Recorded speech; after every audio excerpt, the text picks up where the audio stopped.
Azərbaycan son illərdə yalnız regionun deyil, daha geniş coğrafyanın diqqət mərkəzində olan inkişaf nümunələrindən birinə çevrilib.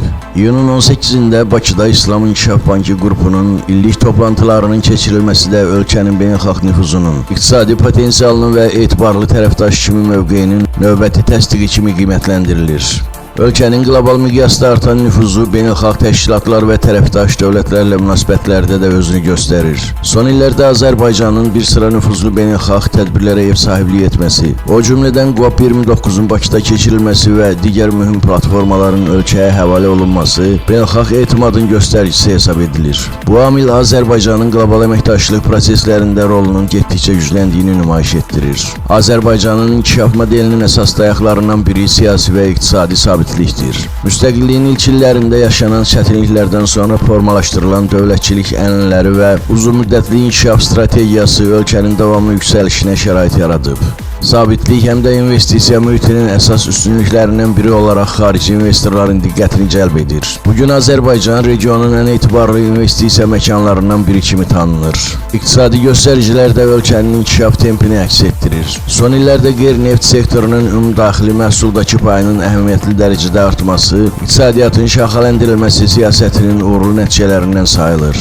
Sənaye, kənd təsərrüfatı, nəqliyyat, logistika, turizm və xidmət sahələri iqtisadi artımın əsas hərəkət verici qüvvələrinə çevrilib. Azərbaycan enerji təhlükəsizliyi sahəsində də strateji əhəmiyyətə malik ölkələrdən biri kimi mövqeyini möhkəmləndirib. Təbii qaz ixracının geniş coğrafyanı əhatə etməsi ölkənin beynəlxalq enerji bazarındakı rolunu artırır. Enerji siyasətində etibarlılıq prinsipi Azərbaycanın tərəfdaşları üçün mühüm üstünlük hesab olunur.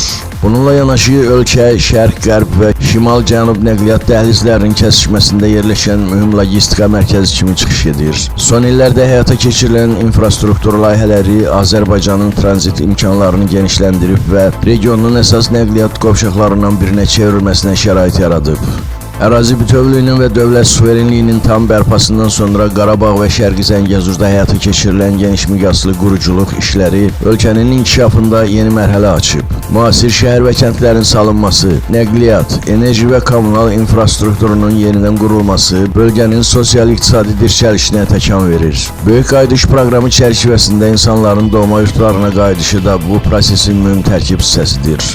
Gələcək inkişaf strategiyasında iqtisadiyyatın daha da şaxələndirilməsi, innovasiya və yüksək texnologiyaların tətbiqi, rəqəmsal iqtisadiyyatın genişləndirilməsi əsas prioritetlər kimi müəyyənləşdirilib. Ərzaq təhlükəsizliyinin gücləndirilməsi və kənd təsərrüfatının modelləşdirilməsi də diqqət mərkəzində saxlanılır. Eyni zamanda yaşıl enerji sahəsi Azərbaycanın uzunmüddətli inkişaf gündəliyində mühüm yer tutur. Günəş və külək enerjisi layihələrinin genişləndirilməsi ölkənin enerji keçidi prosesində mövqeyini gücləndirməklə yanaşı, davamlı inkişaf hədəflərinə çatmasına da töhfə verir.